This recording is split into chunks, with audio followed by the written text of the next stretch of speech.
tardes o noches, dependiendo de la hora en la que veas este video. A nuestros queridos amigos de Red Latina les enviamos un cordial saludo. Gracias por seguirnos en redes sociales y en nuestra página web. Me encuentro en este momento con una persona que está haciendo una investigación súper interesante. Se trata de Juan Pablo Garham, que es investigador de Eviction Lab. Y como el nombre lo dice y lo sugiere en inglés, existe un fenómeno en Estados Unidos que es el desalojo o el eviction de personas que en su momento estuvieron rentando un domicilio, una casa, un departamento, y de pronto por alguna circunstancia los caseros deciden sacarlos de ahí. Y esto es un fenómeno que afecta de manera en particular a personas indocumentadas que de por sí son vulnerables, y cualquier contacto con una autoridad resulta en un miedo muy válido, para mi gusto muy profundo. Y Eviction Lab se está dedicando a hacer una investigación acerca de qué tanto impacta esta situación particularmente a las familias indocumentadas. Y bueno, Juan Pablo, ya no quito más tu tiempo, por favor platícanos acerca de este fenómeno y qué es lo que está haciendo Eviction Lab para investigarlo. Sí, bueno, muchas gracias por esta oportunidad. Los desalojos son un fenómeno que ha pasado por mucho tiempo y que impacta a mucha gente en Estados Unidos, no solamente indocumentados, no solamente inmigrantes. Nosotros calculamos que alrededor de 2,7 millones de familias sufren un desalojo cada año en Estados Unidos. Eh, y es un problema que tiene muchos impactos, porque cuando tú pierdes tu hogar, es muy fácil que todo comience a derrumbarse. El hogar funciona como este lugar básico, sólido, donde tú puedes llevar una vida relativamente tranquila, donde tus hijos pueden hacer las tareas, donde tú puedes descansar, donde tienes acceso a amigos, vecinos, a una red de apoyo, a las escuelas, a un montón de cosas, ¿no? Entonces, hace mucho tiempo los investigadores del centro donde yo trabajo empezaron a tratar de entender mejor los impactos de los desalojos y se dieron cuenta de que cuando uno pierde su vivienda, eh, tiene efectos específicos en tus finanzas, en tu salud mental, en la educación de tus hijos y en un montón de otras cosas. Y en particular estamos interesados ahora en investigar el tema de cómo impactan los desalojos a los inmigrantes y específicamente a los inmigrantes indocumentados, porque creemos que muchas personas que son inmigrantes indocumentados viven este problema de manera silenciosa y de manera invisible. Y muchas ciudades hoy día están tratando de cambiar sus leyes, ofrecer apoyos legales, apoyos a veces financieros, para evitar el desalojo, justamente por estos impactos que tiene eh, en toda tu vida. Pero como no sabemos cómo les afectan a los indocumentados y en qué número, eh, es muy difícil ofrecer soluciones y visibilizar y llamar la atención de los políticos de este problema. Y también de la comunidad, porque nosotros en comunidad también podemos apoyarnos unos a otros.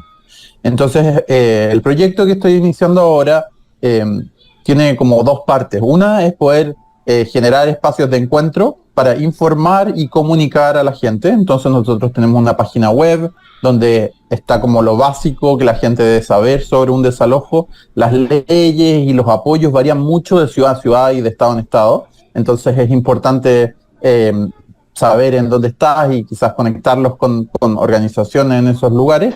Y la segunda parte del proyecto es también tratar de ver si algunas personas se atreven a contarnos su historia, y nosotros tenemos ahí varias posibilidades, un formulario, conversaciones por Zoom o por teléfono, en los que la gente nos puede contar sus experiencias de manera segura, de manera anónima si ellos no quieren dar sus nombres, y en poquito tiempo, así que les quita muy poco tiempo. Además tenemos un número de WhatsApp donde la gente nos puede hacer preguntas, enviar mensajes, contarnos de sus experiencias, y la gente puede ahí contactarse con nosotros en cualquier momento, y el número es el +1-971-401-2210.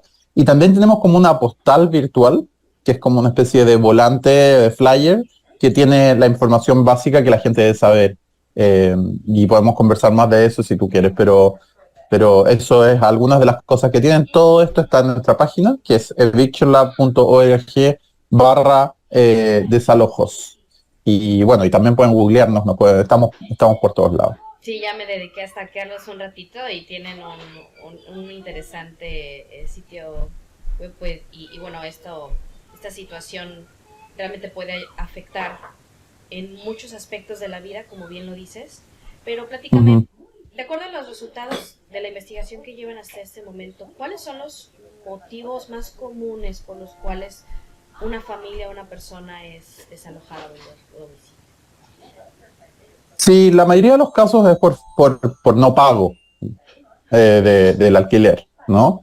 Pero también hay otras situaciones donde eh, que toman un montón de otras formas. Puede ser de repente que el dueño quiera subir la renta, y acá en Estados Unidos eso en la mayoría del país es muy fácil de hacer y es muy arbitraria la forma en que se puede hacer. Puede ser porque el dueño, de manera justificada o no, tiene algún problema con el inquilino. Eh, Muchas veces esto también varía ciudad a ciudad y estado a estado, pero simplemente el rentero o el casero o el landlord, como queramos decirle, en distintos países le decimos de distintas formas, eh, simplemente con el hecho de que tú rompas el contrato, puede comenzar un proceso de desalojo. Y ahí, bueno, puede ser discutible si lo que sucedió ahí es romper el contrato. El contrato puede decir, por ejemplo, en esta casa solamente pueden vivir X cantidad de personas, o en esta casa no se aceptan mascotas, y quizás siempre tuviste una mascota y eso estaba como dicho de antes o era como algo implícito, y el casero de repente quiere echarte y puede mirar el contrato y ver, esto, y puede usar eso para echarte. Eh, entonces, hay una serie de variedades. Obviamente, como te decía antes, la más fundamental es la falta de pago, y eso es un tema muy complejo porque en muchos lugares no hay muchas opciones frente a eso, no hay opciones de ayuda financiera. eh, y nosotros, a través del número de WhatsApp, muchas veces tratamos de conectar a la gente con alguna opción, pero a veces es muy difícil porque hay muchas zonas de verdaderos vacíos o desiertos de apoyo, de ayudas sociales y de ayudas legales. Así que sí, eso es un poco el resumen de las razones. ¿Cuáles son los métodos, por decirlo así, más comunes que usan los caseros, renteros o landlords que mencionas para sacar a las personas de su domicilio? Digo, no conozco a una persona que tenga esta situación, pero me imagino que deben ser cosas como cambiar las cerraduras de las puertas o contratar un servicio de mudanza, sacar todas las cosas que son propiedad de las personas que rentan. ¿Cómo funciona? Sí, lo que acabas de decir tú sucede mucho, que simplemente el casero llega y comienza y te cambia las llaves o te cierra, o simplemente llega un día y están tus cosas afuera. Es muy importante que que la gente sepa que en la mayoría de los estados y en la mayoría de las ciudades eso es ilegal. Eso es lo que se llama un desalojo ilegal. Y no importa si tú eres indocumentado o si tienes papeles, en la mayoría del país eso no se puede hacer. Eh, Existe en gran parte del país una sola forma de hacer un desalojo, que es un proceso legal que tiene normalmente 5 pasos y que comienza en general con lo que se llama una notificación de desalojo, que es que el casero llega y te pasa, la mayoría de las veces de manera de mano a mano, pero también a veces pueden dejarlo en la puerta, eh, una carta donde te notifica que va a comenzar el proceso de desalojo. Una pregunta. ¿Ya? ¿Esta Sí. carta es a título personal del rentero porque te quiere sacar o es a través de un juez o a través de alguna autoridad? No, esa primera carta es a título personal, la mayoría de las veces. Esto puede, como te decía, las leyes varían mucho, pero en general, en casi todo Estados Unidos, la primera comunicación de un desalojo es una carta a título personal. Yo también de repente he visto emails, incluso mensajes de texto. No estoy seguro en Saint Louis y en Missouri si eso se permite. En muchos lugares tiene que ser una carta en papel, pero tendría que ver la ley de Missouri para ver mejor qué tipo de notificación tiene que ser. Pero lo importante es que tiene que haber un aviso formal de que él va a empezar el proceso. Entonces, cuando él hace eso, recién ahí él puede ir a la corte y pedir una audiencia. Ese es el segundo paso, cuando el casero va a pedir una audiencia. El tercer paso es la audiencia misma, donde todos los inquilinos, no importa si eres indocumentado o no, pueden ir y pueden exponer su caso. Ahora, muchas veces ahí el casero llega con abogados o con alguien que lo apoye. Y incluso cuando no llega con abogados, muchas veces los propietarios saben cómo funcionan estas leyes. Entonces ahí es muy importante llegar con cierto tipo de orientación. En algunas ciudades hay abogados gratuitos, en otras ciudades hay grupos de apoyo que quizás te pueden explicar un poco qué esperar de eso. Pero uno puede llegar ahí y puede exponer su caso al menos. Y finalmente, después de eso, el juez, la mayoría de las veces en la misma corte, va a tomar una decisión, va a dictar una sentencia, ya sea dejar que el desalojo proceda o no, y luego se pone una fecha donde muchas veces es como un rango de fechas o un rango de tiempo, donde un oficial, puede ser un sheriff, un constable, varía la figura, pero es normalmente una persona con uniforme, viene a, ya sea a verte sacar las cosas o a él mismo sacar las cosas de la casa. Esos son los 5 pasos que suceden y que la persona tiene derecho, si quiere, a quedarse hasta el final. Otra cosa que cada uno decide. Hay mucha gente que prefiere simplemente dejar el lugar y empezar a buscar en otro lado o no tener que pasar. Obviamente es un momento de mucha vergüenza, es un momento muy duro. Entonces hay mucha gente que prefiere simplemente salir. Pero si es que alguien necesitara el tiempo, porque ese es el tema. En Estados Unidos es un proceso sumamente rápido. En algunos lugares en 5 días puede estar afuera. Depende mucho del estado. Entonces, si es que alguien necesita más tiempo para encontrar una casa, de repente quizás le conviene quedarse hasta el final. Otras personas pueden preferir irse en el momento y quizás evitarse que su nombre aparezca en la corte o un montón de cosas. Pero claro, es un proceso muy rápido, muy duro y bueno, ya sabemos cómo está el mercado de vivienda en todo el país, que es muy difícil encontrar un departamento o una casa a un precio justo, un precio asequible, ¿no? Sí, en muchos lugares de este país es un poco complicado. Para empezar a encontrar una casa que se adapte a las necesidades de una familia y la otra, sí, pues que tenga el presupuesto adecuado para poder acceder a ella. Sí. Ahora, poniéndonos desde la perspectiva de las personas que rentan sus casas. Supongamos que está aquí la familia, empieza todo bien, sin embargo ya tienen 3, 4, 8, 10 meses que no pagan su renta. Llega un punto en donde ya no contestan la puerta, ya no contestan el teléfono, ya no hay manera de comunicarse con ellos, se esconden. ¿En qué porcentaje la ley, por decirlo así, protege a quienes por alguna razón dejaron de pagar su renta y el casero, pues en este caso quiere desalojarlos? ¿Y en qué porcentaje la ley protege a quienes rentan sus domicilios? Sí, lo que tú me estás diciendo hoy día es sumamente poco común. O sea, durante la pandemia, por razones de una emergencia que estábamos viviendo, existió una moratoria, ¿no? Que en distintos lugares y en distintos niveles protegió a la gente de desalojos. Hoy día ya prácticamente esas protecciones no existen en ningún lado.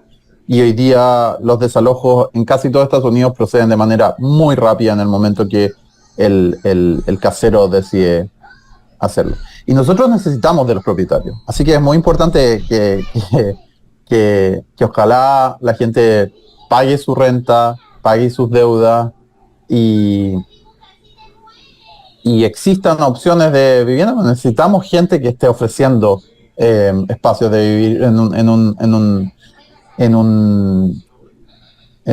un país donde los alquileres están extremadamente altos. No queremos disminuir la oferta de alquileres.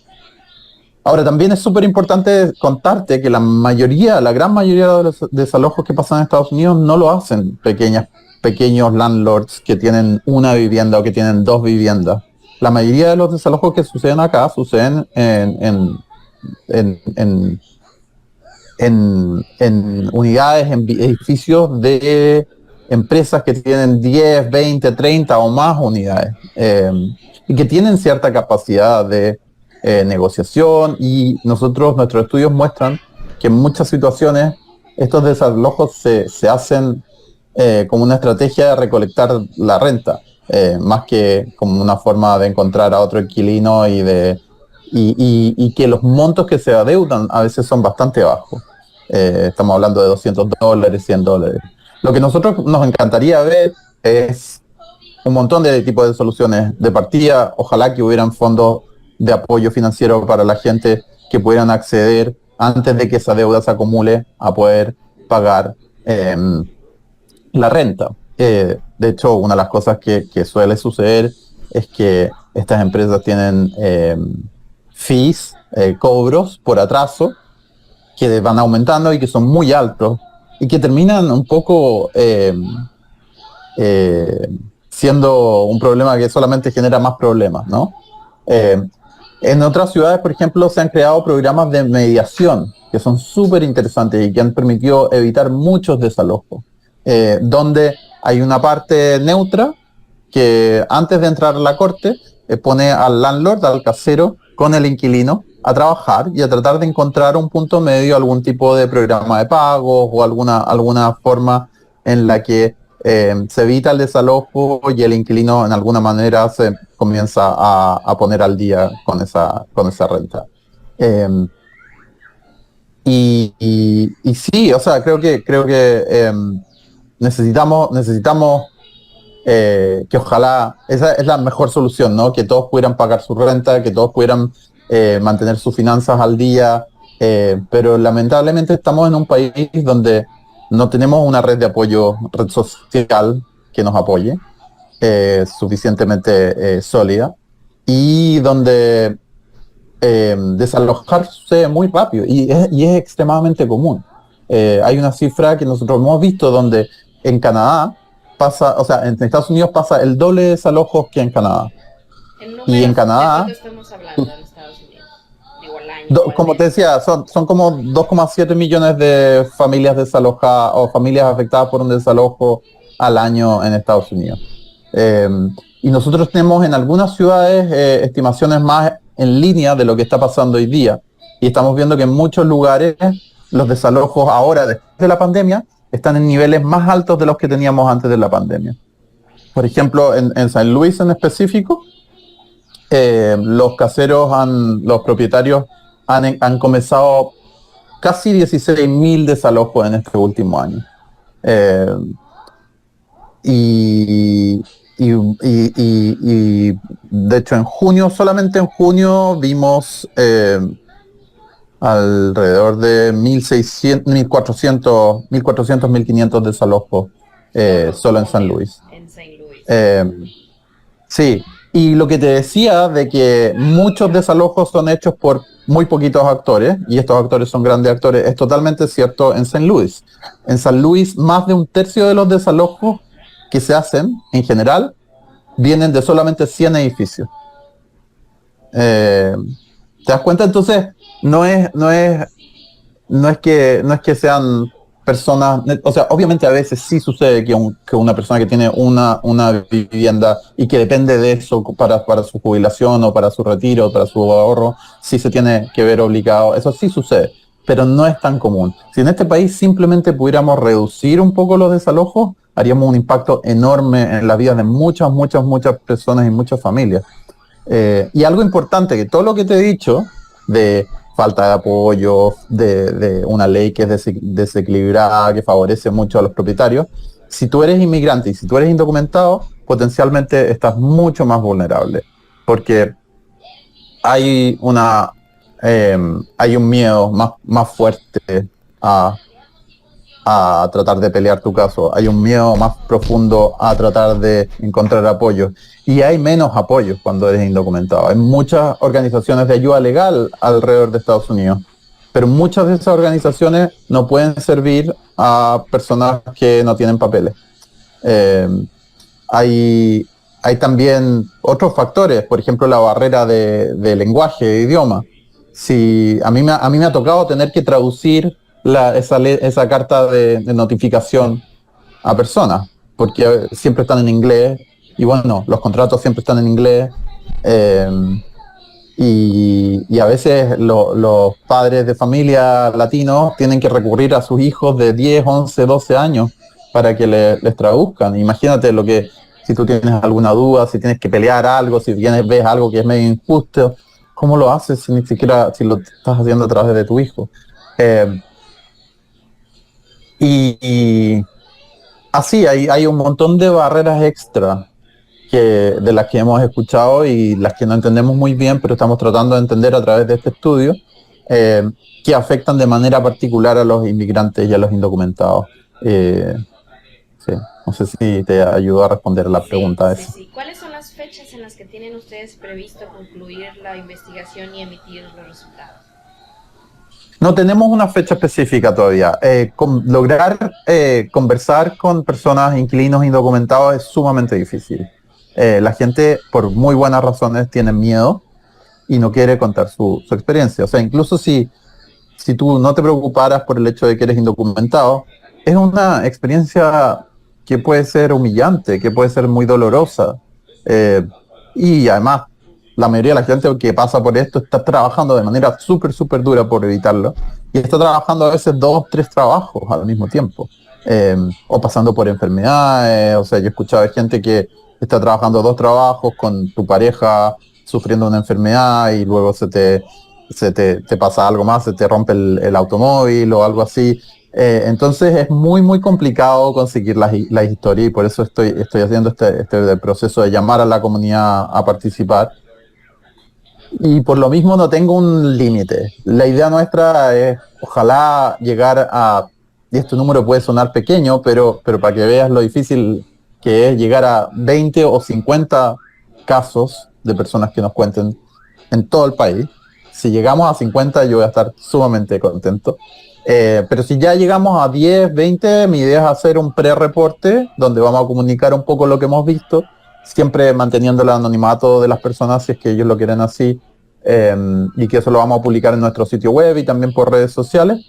Y también además mi idea es la gente que participe, que ellos sepan y se puedan informar de lo que está diciendo otra persona, que no se sienten que están solos en esto, porque eso es algo que yo creo que también pasa mucho, que la gente lo vive de manera muy solitaria y muy aislada.